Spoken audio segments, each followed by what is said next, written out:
Bom, mais uma vez, bom dia a todos vocês. Nós vamos prosseguir aqui com a matéria de efeitos dos recursos. Nós falamos nos encontros anteriores aqui sobre efeito devolutivo e efeito translativo, né?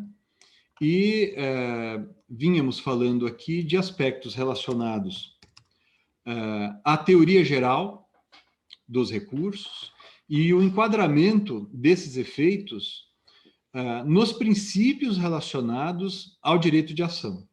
Então, aqui, rapidinho, para a gente se posicionar ou se colocar onde a gente estava, né? No momento em que a gente estava. Nós falávamos, até então, né, que o direito de recorrer pode ser visto como uma extensão do direito de ação, né? Tanto é que, por exemplo, nós, quando estudamos requisitos dos recursos, nós mencionamos que há requisitos dos recursos que muito se parecem com os requisitos do direito de ação, né? Como, por exemplo, a legitimidade para a causa, né? A legitimidade processual, o interesse processual, se assemelham à legitimidade para recorrer e o interesse em recorrer. Semelhante paralelo pode ser feito, né, quando nós falamos dos efeitos dos recursos. Eu lembro de, inclusive, ter mencionado a doutrina, dentre outros, do professor Nelson Neri, quando a gente falou disso, né? O efeito devolutivo dos recursos se assenta no princípio dispositivo. Em razão do princípio dispositivo, o órgão jurisdicional só age se provocado e na medida da provocação, né? E ali, me recordo também de termos lido com vocês o artigo 1002 do Código de Processo Civil, que estabelece que a decisão judicial pode ser impugnada no todo ou em parte, certo? Isso tem a ver com o princípio dispositivo. Eu respeito o status da parte, né, que prefere delimitar o âmbito da atuação jurisdicional. Assim como a parte pode delimitar do todo da lide que existe fora do processo, né, apenas aquilo que vai ser objeto de decisão judicial, semelhantemente, ela pode fazer algo como isso quando interpõe um recurso. Então, ela não é obrigada ou ela não tem necessariamente que impugnar todos os capítulos de uma decisão ou discutir sobre todas as questões de uma decisão, né? Ela pode, no plano horizontal, delimitar os capítulos a respeito dos quais ela quer obter uma decisão judicial no plano recursal. Nesse caso, nós falamos que o efeito devolutivo observa-se, né, no plano horizontal. Isso também está no artigo 1013 caput do Código de Processo Civil. Inclusive, numa das aulas anteriores, né, um de vocês, de maneira bastante precisa, mencionou ali uma expressão latina, né? Tantum devolutum quantum appellatum, né? A apelação devolverá ao tribunal o conhecimento da matéria impugnada. Veja, o que é impugnar? Impugnar é pugnar contra, é ir contra, né?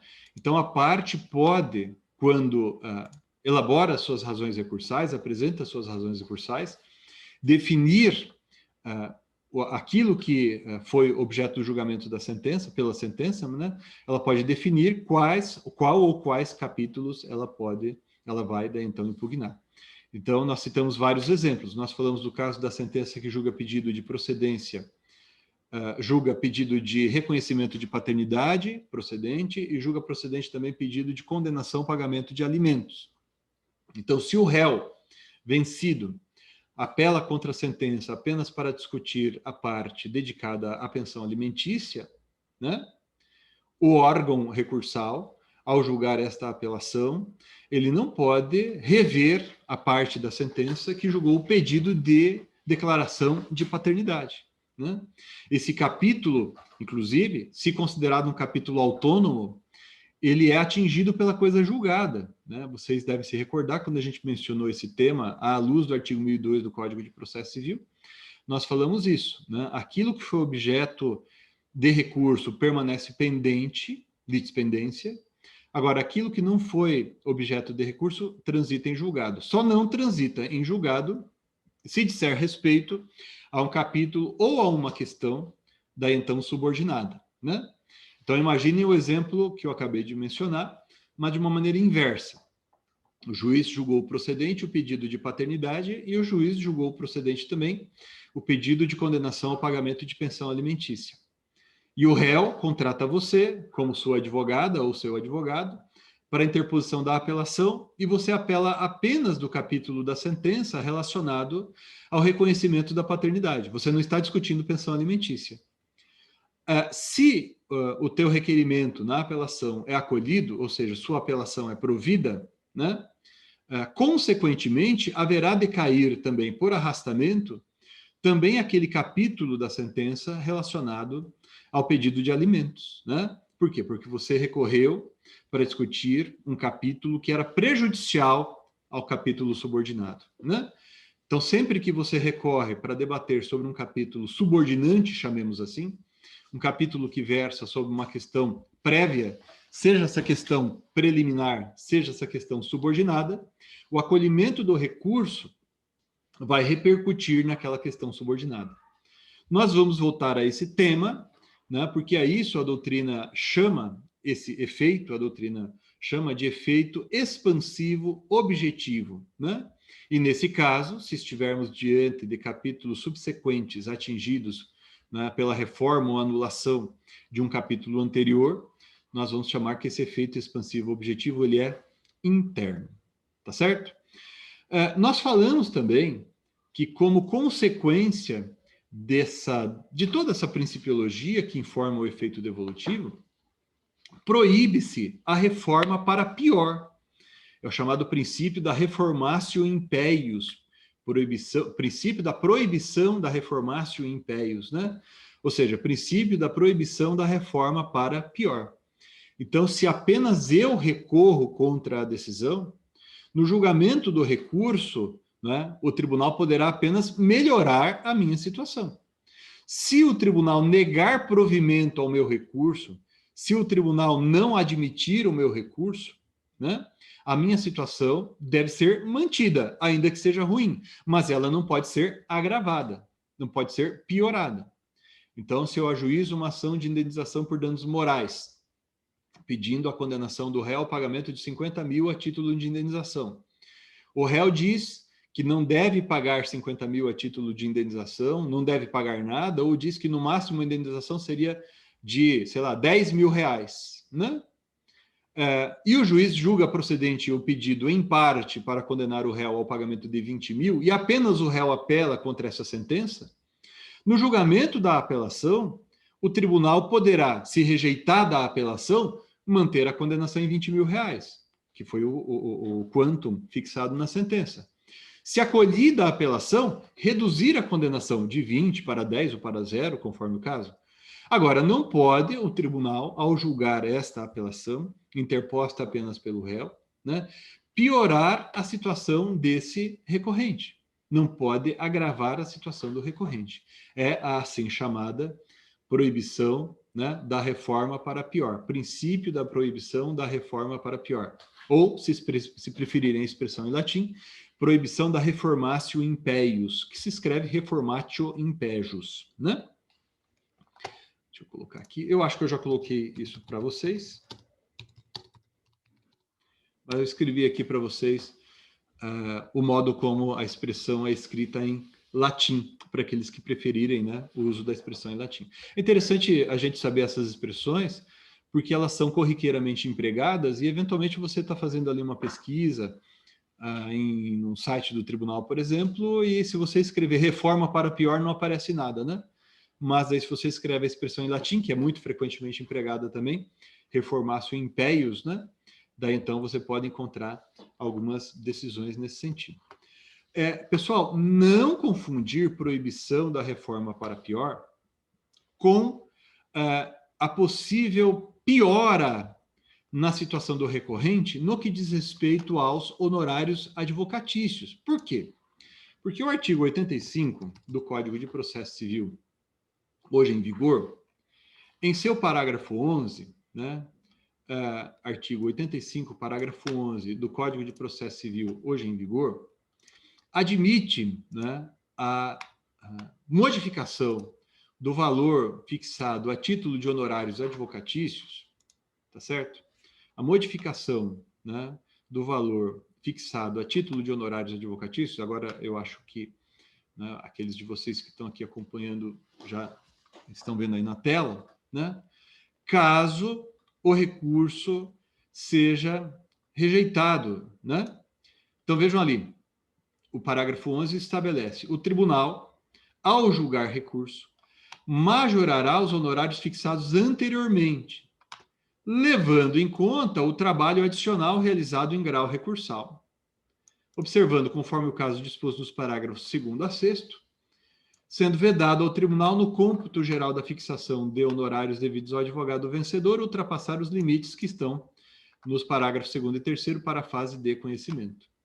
Então, por exemplo, à luz desse parágrafo 11 do artigo 85, se a sentença em primeiro grau de jurisdição tiver condenado o réu ao pagamento de honorários no percentual em 10% sobre o valor da condenação, né? Então, o juiz condenou o réu a pagar R$100 mil, mais 10% de honorários advocatícios sobre o valor da condenação. E apenas o réu apela, né? Apenas o réu apela, tá certo? Se apenas o réu apela e se a apelação do réu é rejeitada, nos termos do parágrafo 11 do artigo 85, o tribunal haverá de modificar o valor da condenação em honorários advocatícios em atenção ao trabalho realizado da sentença em diante. Qual vai ser o percentual, né? No caso, no mínimo, o mínimo já foi fixado pela sentença, 10%.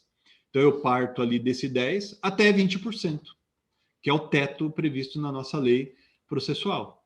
Mas o tribunal vai fixar esse percentual em atenção ao trabalho realizado. Então, sempre há um trabalho adicional, mínimo, realizado. Porque, no mínimo, o advogado é intimado, né, para acompanhar a tramitação do processo, etc. e tal. Então, alguma coisa é realizada. Quanto isso vai repercutir na fixação de honorários, vai depender daquilo que o tribunal ver o advogado realizando, né? Então, o advogado foi ao tribunal, encaminhou memoriais, fez sustentação. O advogado apresentou contrarrazões, não apresentou contrarrazões, né? Então, todo o trabalho desenvolvido pelo advogado vai ser, ou deve ser, pelo menos, considerado pelo tribunal na fixação dos honorários recursais, né? Veja, nesse caso, nós não estamos diante de uma quebra, por assim dizer, indevida da proibição, né, da reforma para pior. Por quê? Porque, nesse caso, a modificação, se piorar a situação do recorrente, ela é autorizada pela lei. E com esse exemplo, que, na verdade, com isso eu fecho a revisão do que a gente falou até aqui, porque também eu falei um pouco disso na aula anterior, né? Vocês talvez vão se recordar, eu já começo a falar de uma situação que foge dessa regra que nós estamos estudando aqui. Porque normalmente, né, quando a gente fala desse tema, nós nos referimos à atividade da parte consistente em definir sobre quais temas o tribunal vai poder se manifestar. Daí a gente fala do efeito devolutivo e fala do princípio dispositivo.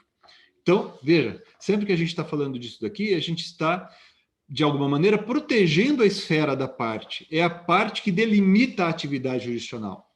É nesse contexto, por exemplo, que a gente vai dizer que se o tribunal não respeitar aquilo que a parte suscitou nas suas razões recursais, o julgamento poderá ser ultra petita, ou conforme o caso, poderá ser extra petita, o que é vedado pelo sistema jurídico, né? Aliás, a proibição de julgamento ultra petita, extra petita, etc., vale para o tribunal que julga uma apelação, por exemplo, do mesmo modo como vale para o juiz sentenciante quando julga o pedito, tá certo? Estaremos diante de vícios idênticos, né? Da mesma natureza, que poderão também levar a consequências recursais similares.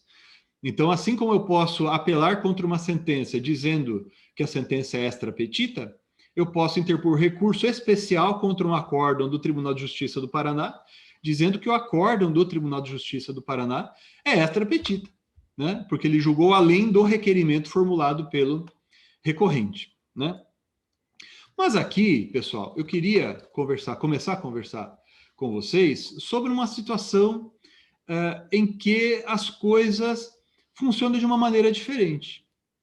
Né? Por quê? Porque há hipóteses, há situações em que, por força de lei, por força de uma norma que está presente no próprio sistema jurídico, o órgão jurisdicional, né, recursal, que é o que nos interessa aqui, ele fica autorizado a julgar fora, né, do que consta ali das razões de recurso. Né?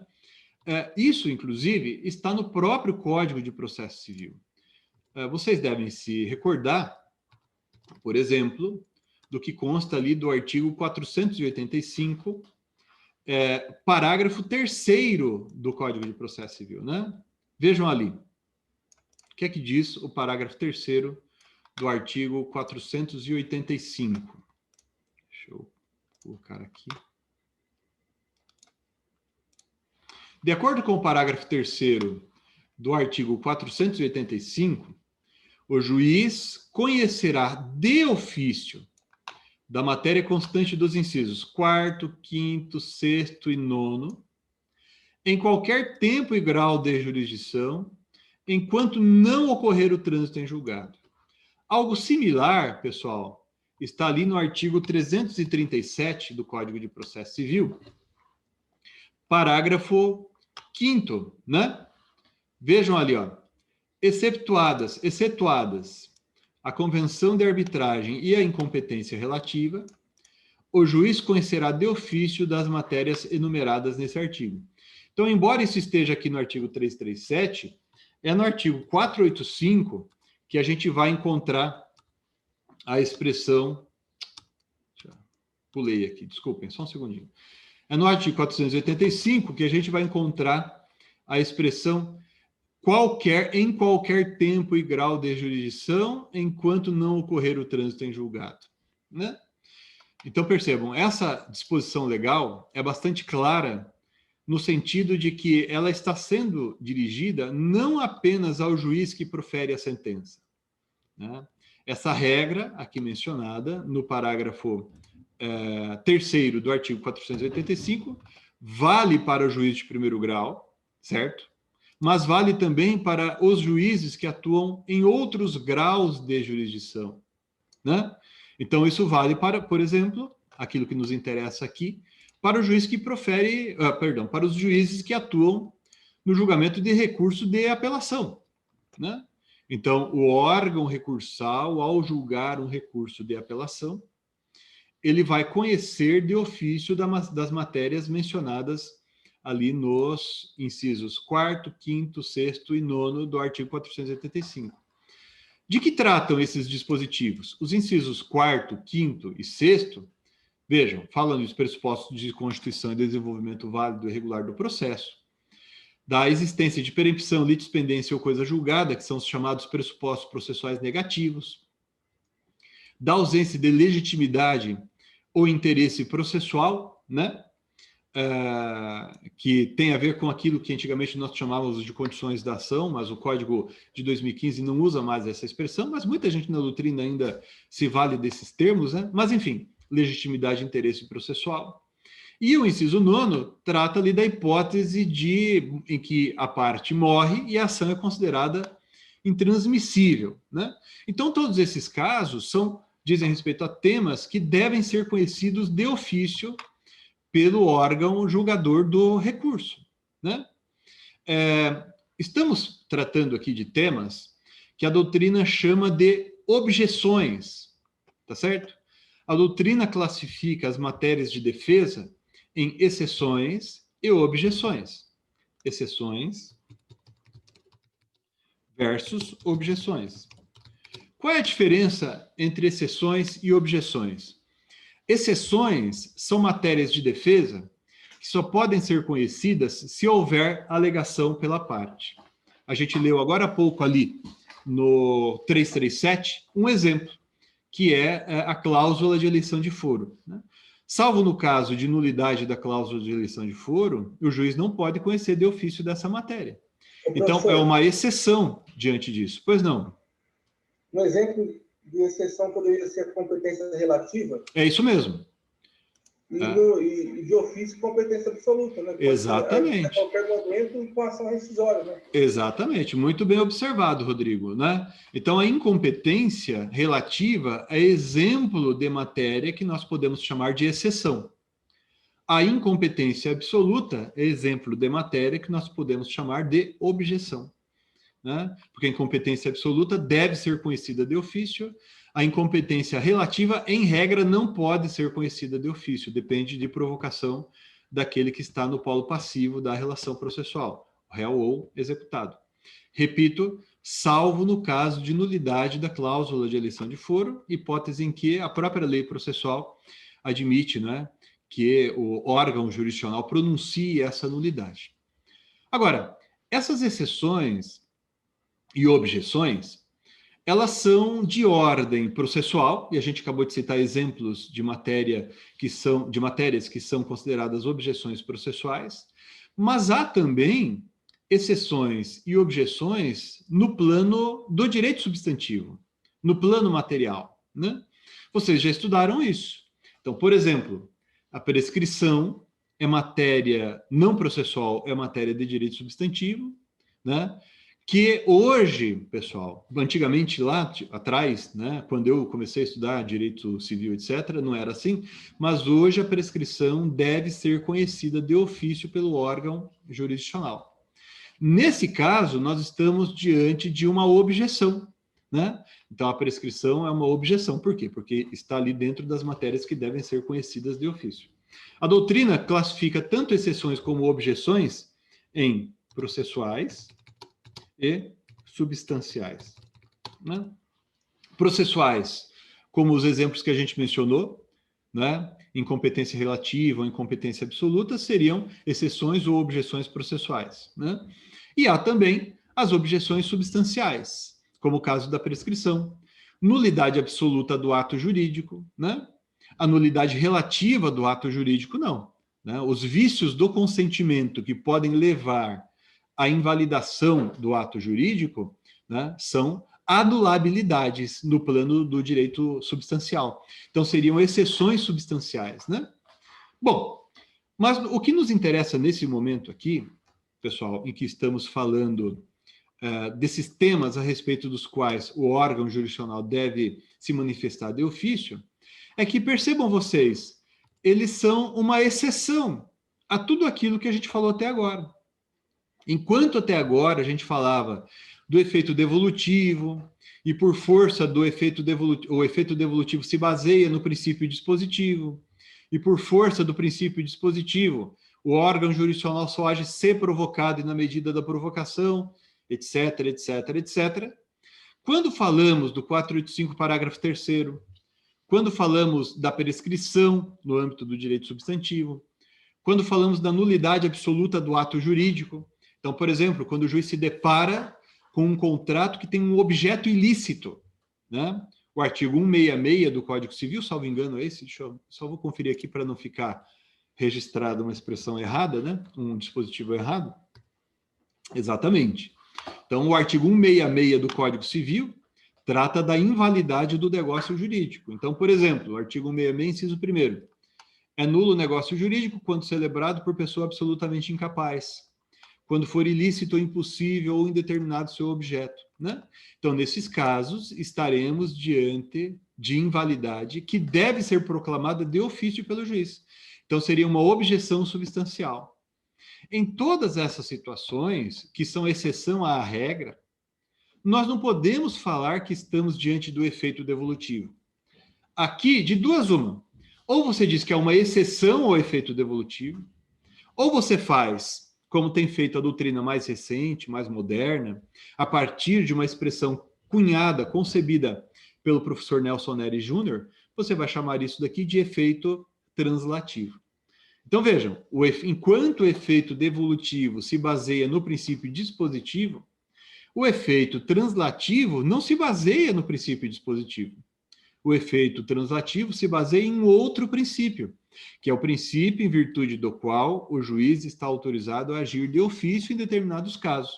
A doutrina chama esse princípio de princípio inquisitório. Princípio inquisitório, né? Em razão desse princípio, né, está o órgão jurisdicional autorizado a agir de ofício em determinadas situações, né? Então, vejam, nos casos em que o juiz pode agir de ofício, nós não estamos falando mais de efeito devolutivo, mas sim de efeito translativo. Essa expressão que eu uso, eu sigo aqui a doutrina do professor Nery. Aliás, não apenas eu, muita gente hoje tem seguido semelhante modo de pensar. Agora, olha só que interessante. Enquanto nós falávamos do efeito devolutivo, que se baseia no princípio dispositivo, nós dizíamos, então, né, que era proibida a reforma para pior. Agora, quando a gente fala do efeito translativo, que se baseia no princípio inquisitório, a reforma para pior, ela é permitida, né? Então, veja, a gente pode até fazer uma tabelinha assim, ó, princípio dispositivo,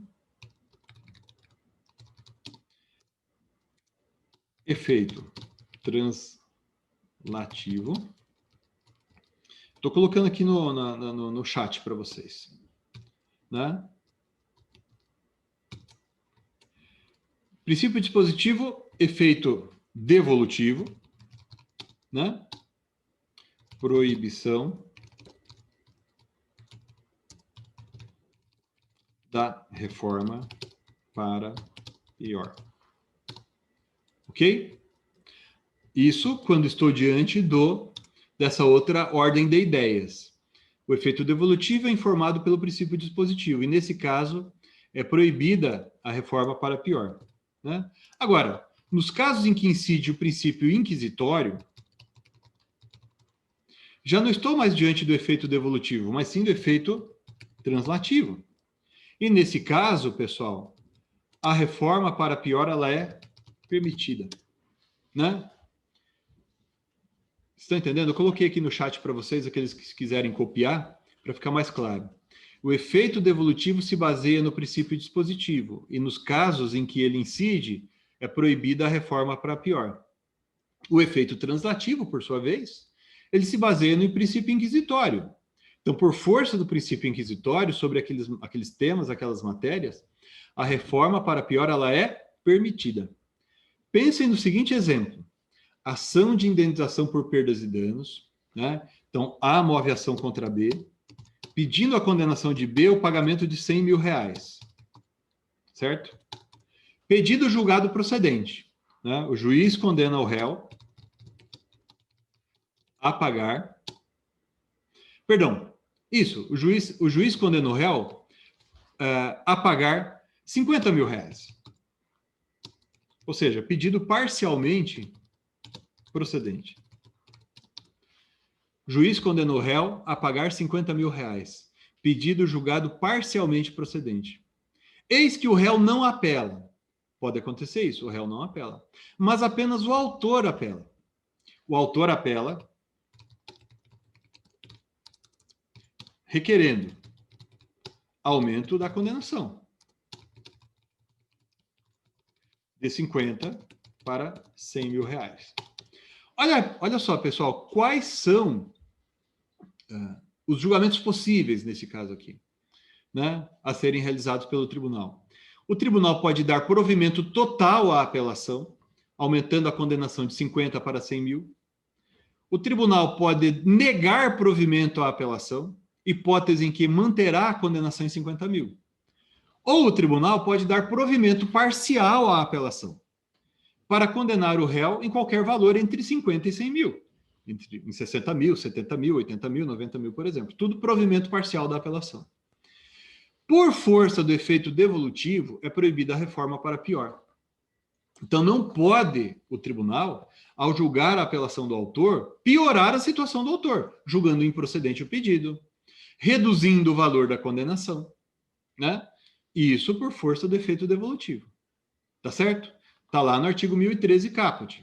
A apelação devolve, né, a matéria impugnada, os fundamentos são devolvidos também, mas, seja com base no caput, seja com base no parágrafo 1º, seja com base no parágrafo 2º do 1013, o tribunal não pode piorar a situação do recorrente. Mas pode acontecer que eu esteja diante, pessoal, de uma matéria que, por força de lei, deva ser conhecida de ofício pelo órgão jurisdicional. Eu posso estar diante, por exemplo, da ausência de legitimidade da parte. E o tribunal olha e fala assim, o autor não tem legitimidade, ou o réu não tem legitimidade. Eu posso estar diante, isso já aconteceu em processos no meu escritório, eu posso estar diante da prescrição. Então, o relator ou a relatora da apelação olha ali para os autos, faz as contas e diz, opa, a dívida cobrada venceu, sei lá, em 2010. E o autor moveu essa ação aqui para cobrar o réu em 2016. De acordo com a lei, de acordo com o Código Civil ou de acordo com uma lei especial qualquer, o prazo para cobrar essa dívida é de 5 anos, por exemplo. Ou seria prazo de 3 anos, por exemplo. E o juiz, no caso, o juiz do tribunal, a relatora ou o relator, faz as contas e detecta a prescrição. Esse tema, a prescrição, está entre aqueles temas, pessoal, que devem ser conhecidos de ofício pelo órgão jurisdicional. Aí vem a pergunta, o órgão jurisdicional pode tratar desse tema de ofício? Nesse caso, a resposta é positiva. E se o tribunal entender que houve prescrição, qual vai ser o resultado, pessoal? A reforma para pior. Então, sempre que eu estou diante da incidência do princípio inquisitório, o que vale dizer, sempre que eu estou diante da possibilidade de o tribunal, o juiz ou o tribunal conhecer de determinadas matérias de ofício, né? Não se manifesta em relação a esse ponto o efeito devolutivo, mas sim o efeito translativo. O efeito translativo.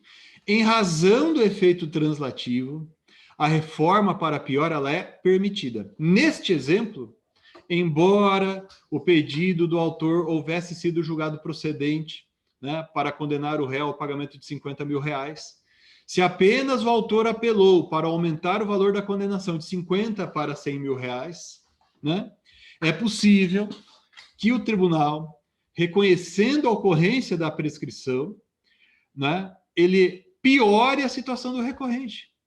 Porque ele proclamando a prescrição, ele vai, né, proferir uma sentença de improcedência do pedido, né, improcedente em razão da prescrição. Um parêntese relevantíssimo aqui, pessoal.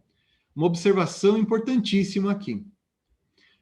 Eu falei aqui que o tribunal pode conhecer de ofício dessa matéria. Isso é verdadeiro. Isso está correto. Isso está na lei, né? Não é nenhuma opinião minha.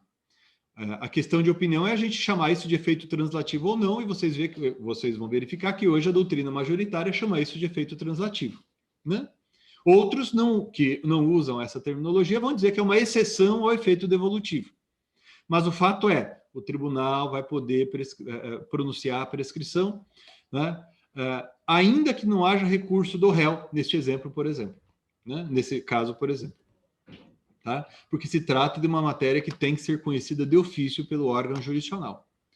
Mas, aí que vem a ressalva relevantíssima, o tribunal pode fazer isso sem ouvir a parte? Porque é possível isso acontecer, tá certo? Aliás, já vi isso acontecendo em processos em que eu advoguei. O tribunal, de ofício, ele percebe, ou ele acha, talvez, que houve a prescrição, né? E ele manifesta a tendência em se pronunciar sobre essa matéria.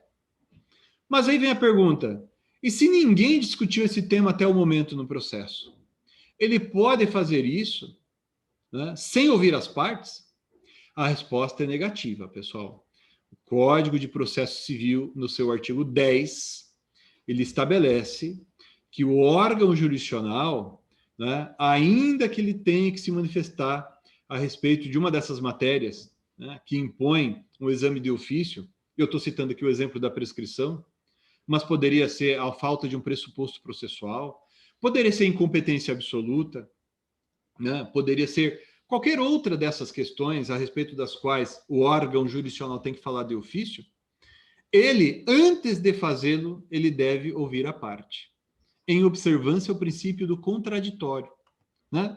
Antigamente, quando a gente falava de princípio do contraditório ou de garantia do contraditório, nós citávamos como exemplo a citação do réu, por exemplo, né? a manifestação daquilo que também a doutrina chama de bilateralidade da audiência, né? Aquilo que eu alego, a outra parte tem direito de ser ouvida, que tem a ver também com o princípio da isonomia, e tratar as partes em condições de igualdade. Mas, mais recentemente, o princípio do contraditório, ou garantia do contraditório, não era vista mais, ou já não é mais vista, apenas como esse direito, né, de ser ouvido. Entende-se o contraditório como o direito de influir decisivamente nos destinos do processo. Daí muita gente vai chamar isso de contraditório substancial, né? Tá bom? De direito à influência. Daí a gente também tira como consequência disso o direito à não surpresa, né? Eu tenho o direito a que o órgão jurisdicional não decida com surpresa para as partes. Então, não, por conta disso, não pode o tribunal decidir sobre a prescrição sem antes ouvir as partes. Ele pode decidir sobre a prescrição? Pode. Aliás, a gente fala pode, mas é um equívoco, porque rigorosamente, se eu estou diante de uma matéria como essa, o órgão jurisdicional deve falar sobre a matéria. Mas, antes de pronunciar a prescrição, ele deve observar o contraditório, né? E é uma coisa simples. O que é que o relator ou relatora da apelação vai fazer? Né? Digam as partes sobre a possível ocorrência de prescrição no presente caso. Tranquilo. Prazo comum, né? Então digam as partes, depois voltem os autos. Daí ele vai dizer se houve prescrição ou não, né? Daí terá observado o princípio ou garantia do contraditório, tá certo? Então, espero que vocês tenham entendido isso. A incidência do efeito translativo, né, em virtude do qual o órgão jurisdicional deve se pronunciar sobre determinados temas de ofício, de acordo com a lei, sejam temas de direito processual, sejam temas de direito substantivo, né? Não elimina a garantia do contraditório, tá certo? Então, você vai conjugar as duas coisas. O órgão jurisdicional continua autorizado, né, a decidir de ofício sobre esses temas, com a diferença de que, antes de fazê-lo, ele vai ter que ouvir a parte, né? Ele vai ter que pedir vai ter que intimar a parte para que ela se manifeste a respeito. O efeito translativo, tal como estamos falando aqui, ele se manifesta, pessoal, em todos os recursos, de maior maneira ou em maior extensão, com mais intensidade ou menos intensidade. Então, o que eu falei aqui, grosso modo, vale, por exemplo, para o recurso de apelação, vale também para o recurso de agravo de instrumento. Então, pode acontecer, olha só, exemplo interessante, hein? Pode acontecer que no recurso de agravo de instrumento, né? No recurso de agravo instrumento, interposto contra uma decisão interlocutória, no caso em que o agravo de instrumento é admissível, né? Interposto o recurso de agravo de instrumento pelo autor da ação contra uma decisão interlocutória, nos casos em que a lei admite o agravo de instrumento, pode o tribunal, de ofício, falar, por exemplo, sobre a falta de legitimidade para a causa? A resposta é positiva. Por quê? Porque a legitimidade processual, nos termos do artigo 485 do CPC, deve ser conhecida de ofício, a ausência, no caso de legitimidade processual, deve ser conhecida de ofício pelo órgão julgador do recurso, ainda que se trate do julgamento de um agravo de instrumento interposto contra uma decisão interlocutória, que, por exemplo, aquela decisão, de acordo com o artigo 1015, que trata da atribuição diversa do ônus da prova, né? Por quê? Porque esse é um tema a respeito do qual o órgão jurisdicional deve se manifestar de ofício. Um outro exemplo, isso tem a ver com uma matéria que nós veremos daqui a alguns dias, que é a nulidade do processo de execução por ausência de título executivo. Então, imaginem, eu também já vi isso acontecendo, imaginem um agravo de instrumento interposto pelo exequente contra uma decisão interlocutória proferida no curso do processo de execução e que estejamos discutindo ali sobre uma vedação à penhora de um bem qualquer.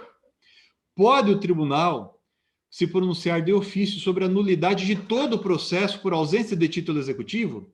Por nulidade do título executivo, a resposta é positiva, né? Por quê? Porque, de acordo com o artigo 803 do Código de Processo Civil, o órgão jurisdicional deve falar sobre aquilo. né? Então, o juiz pronunciará a nulidade. Não tá, ele não é uma faculdade do juiz. Então, se ele percebe que não tem título executivo, ele deve decretar a nulidade da execução por ausência de título executivo, né? E, mais uma vez, né, isso que eu estou falando agora para agravos de instrumento, vale também para o caso de recurso de apelação. Aqui também, no caso do agravo de instrumento, vale o que eu acabei de mencionar, quando falei do recurso de apelação, né? O relator ou relatora do agravo de instrumento, antes de falar sobre a nulidade da execução por ausência de título executivo, ele vai ter que intimar o recorrente, digam as partes sobre, né, a validade do processo ou invalidade do processo, a ausência de título executivo ou algo que o valha. Ele não poderá falar sobre esse tema sem que antes observe a garantia do contraditório. Tá certo? Conseguiram entender, pessoal, isso que eu falei até aqui?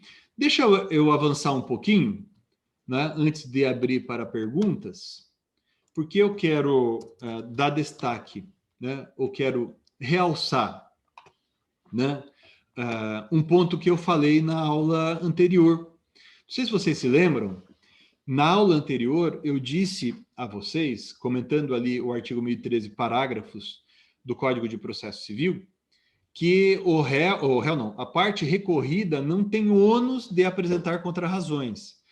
Então, não acontece, por exemplo, não existe revelia no plano recursal. Basicamente é isso, né? Significa dizer que se eu não apresentei contrarrazões de apelação, né, não acontece revelia, vamos dizer assim. Eu tenho que continuar sendo intimado, etc., né?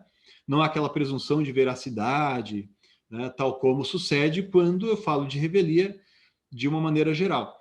E os temas que foram discutidos em primeiro grau de jurisdição, perante o juiz de primeiro grau, para que esse juiz proferisse sentença, eles são transferidos ao tribunal, ainda que não haja contrarrazões. Eu mencionei a vocês, pessoal, e eu acabei não registrando textualmente isso, eu só queria destacar esse ponto, porque eu falei, olha, eu mencionei isso, mas não falei direito para o pessoal, né, na aula anterior. Mas eu disse que no Brasil é assim, mas eu disse também que isso não é frequente. Por quê? Porque em alguns locais do mundo a legislação é um pouco diferente. Então, aqueles de vocês que eventualmente estão usando o meu curso, vocês vão ver ali nas páginas 1326 e 1327, eu menciono, né, que a matéria é assim disciplinada à luz da lei em vigor, né? E sempre foi assim no Brasil. O Código de 39 também falava sobre, atribuía, né, para essa situação a mesma solução, e assim também as ordenações. Agora, no direito comparado não é necessariamente do mesmo modo, né?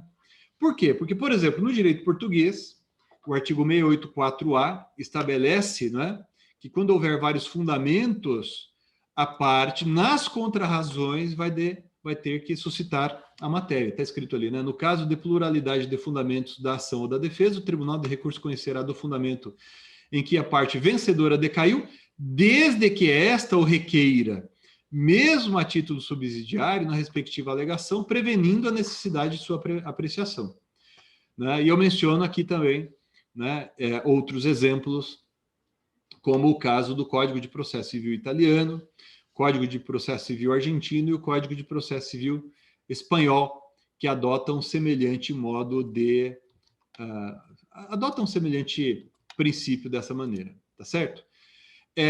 Na sequência, pessoal, nós vamos falar do efeito devolutivo e do efeito translativo em relação aos recursos extraordinário e especial, tá certo? Vejam, apenas para registro, né? Vocês se lembram, nas aulas anteriores eu falei que a doutrina classifica os recursos em recursos de fundamentação livre e recurso de fundamentação vinculada. A apelação é exemplo de recurso de fundamentação livre.